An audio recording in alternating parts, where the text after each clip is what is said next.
Jim, back to Tannadice. Been a while, hasn't it?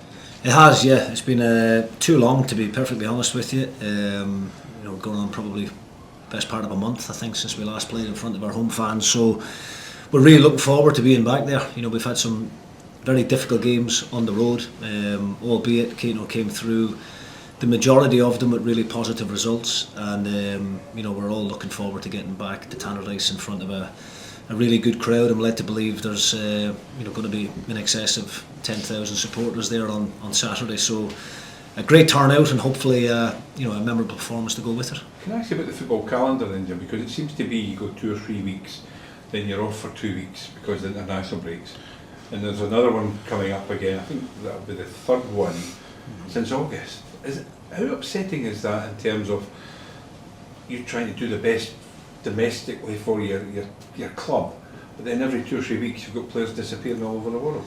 Yeah, I think it can be frustrating, and I'm pretty sure every other club manager out there would say the same. But ultimately we know what the fixture calendar looks like. At the start of the season, we know that these games internationally need to be squeezed in somewhere along the line, and that's just the way it's fell this season and every other season. It is difficult to try and get a bit of momentum, and I think the last couple of international breaks we've actually had really good positive results prior to it, and when you're on a good run of form, like any manager would say, you want the next game to come along pretty quickly when the guys are in good spirits and there's confidence within the group. So the couple of week layoff, sometimes it can come at a good time and other times not so much, but it's part and parcel of being involved in the top league. You just have to accept it. It does have an impact then on the type of training that you can do, because you've got half a dozen players away on international duty, which again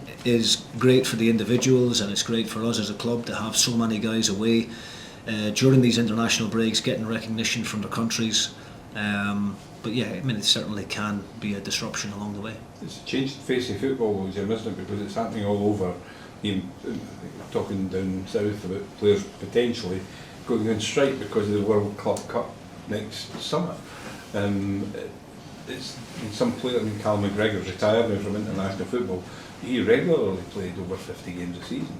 Yeah, it can be quite a strain on players. No, I definitely think it can be. Yeah, and I think the volume of games now that these top players are involved in is quite incredible. There is no real recovery process, and even the bigger clubs now, when the summer comes around, they sometimes go off and do a couple of weeks in Australia or China or whatever. They've got commercial deals on the go that they need to go and fulfill. So I would imagine at the really top teams, when you're involved in all competitions domestically and then on European fronts, and then your players, because of the quality that you've got, are away involved in international duty, it must be a huge strain on those types of guys. And even just from our own perspective, we've had 5 players away on international duty this time round, and obviously Richard O'Dada is the other side of the world. He's travelled about 10,000 miles, I think, in the last kind of 4 or 5 days, and the recovery process from that, the different time zones, it can be extremely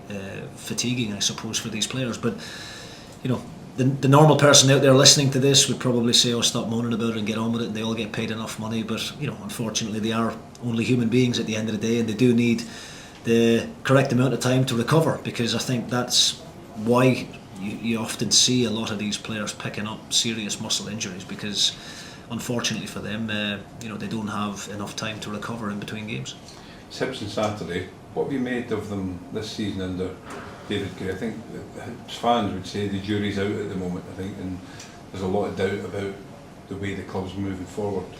Well, on a personal level, I've got a lot of time for David Gray. I don't know him a great deal, and I wouldn't say we're friends or anything like that, but I always enjoyed playing against him. I loved the way that he did play. He was a real team player, a great leader for Hibs on the park, and really, I suppose it would have been the dream opportunity for him to be given the job on a full-time basis. So I'm pretty sure the supporters are still behind him, and will give him as much time as possible to make his own impact on things. I think they've done some really good recruitment business in the summer. to add to the already good quality group that they had with the likes of Newell and Boyle and Johan and one or two others there. So they've got a very good squad. Obviously not on a particularly great run at the moment. I think it's 1 win in 7, I think, up to now. So obviously they'll be looking to put that right at the weekend. But from our own perspective, we try and focus on ourselves. We're in a very good place at the moment, and we've been on a good run in the league. We've only had 1 defeat up to now in a really narrow, tight game against Rangers. And we want to build on the good form that we're showing up to now. Ross Graham is out for a few weeks, so isn't he? Yeah, unfortunately, we've got a few question marks over a number of key players this weekend. We've obviously Louis Moult and Christian Trapanovsky missed the last game against St Mirren.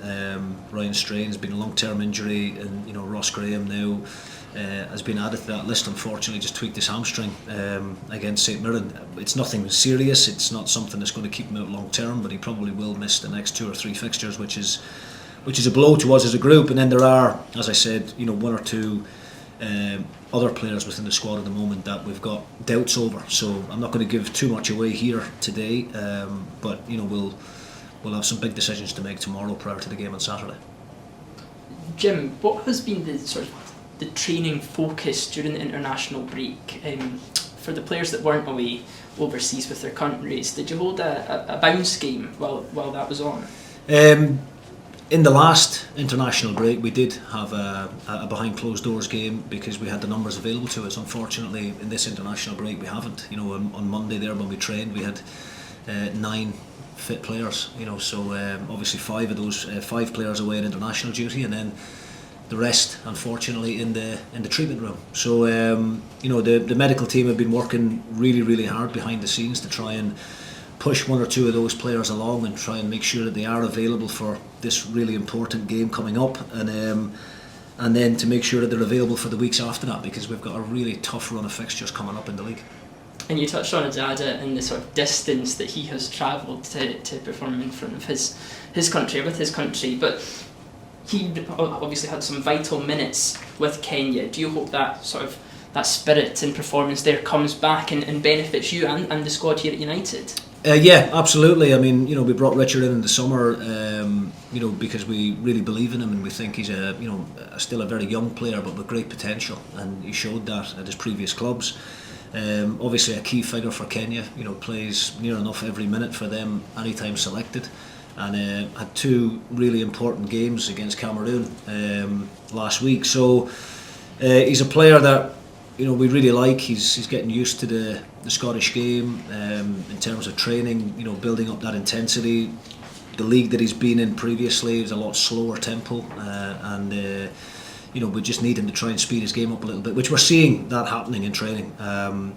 But just like you touched on there, given the fact that he's done about 10,000 miles in the last few days through all the different time zones, and haven't played 2 games in the space of 3 or 4 days, then we have to be fair to him as a player as well. But he is one that we're really excited about, and one that we're looking forward to getting in the team at some point. He's been unlucky because of the form of the players who have been picked ahead of him at the moment, but his opportunity will definitely come, and I think the Dundee United supporters and myself are all excited to see how he does.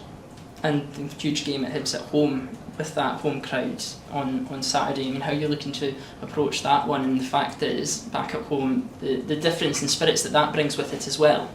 Yeah, I mean, look, as I said, we're all really looking forward to getting back to Tannadice and playing in front of our home fans.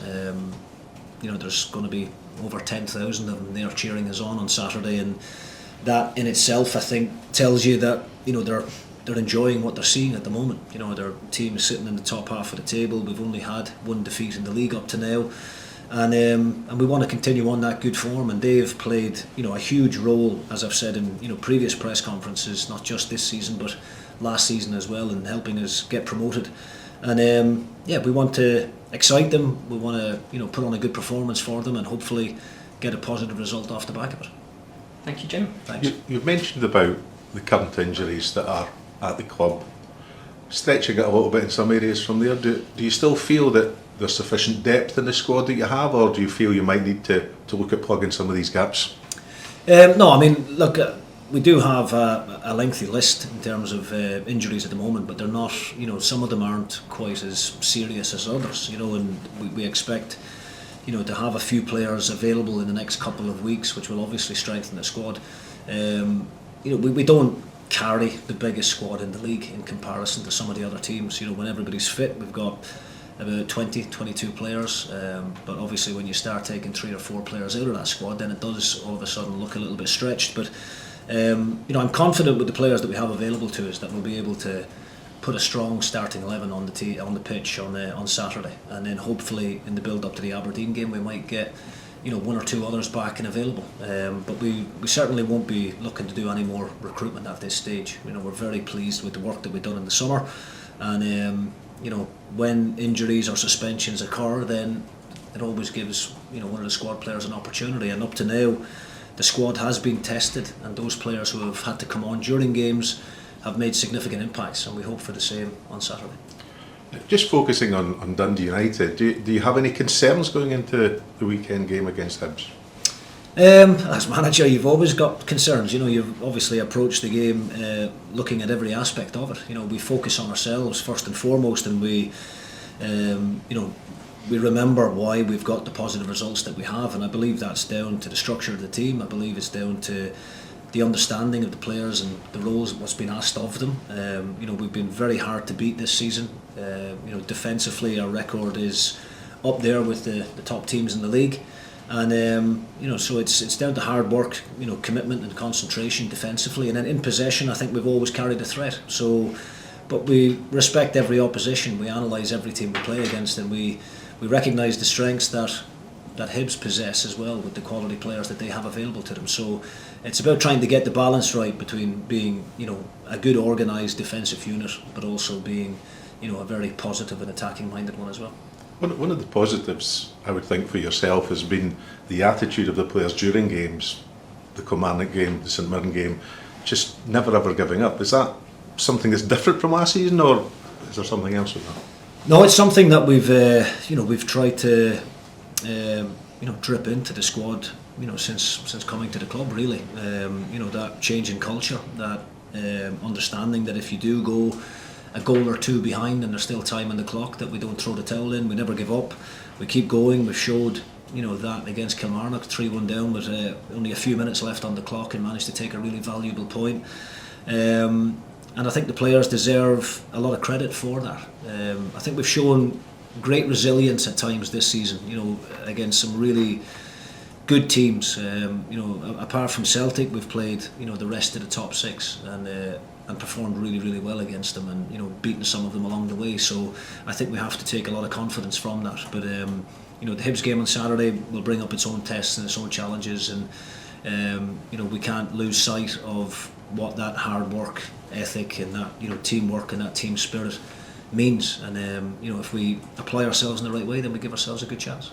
Almost that month you mentioned about from the last home game at Tannadice. Looking forward, are you hoping for less of these runs that are as long as that and more concentrating on the home ones? Look, we know how the league calendar looks, and obviously then that Motherwell game was drawn out of the hat for us to play away. So we've got a few home games coming up now that we can look forward to, and starting on Saturday, hopefully putting on a good performance in front of a really good home support.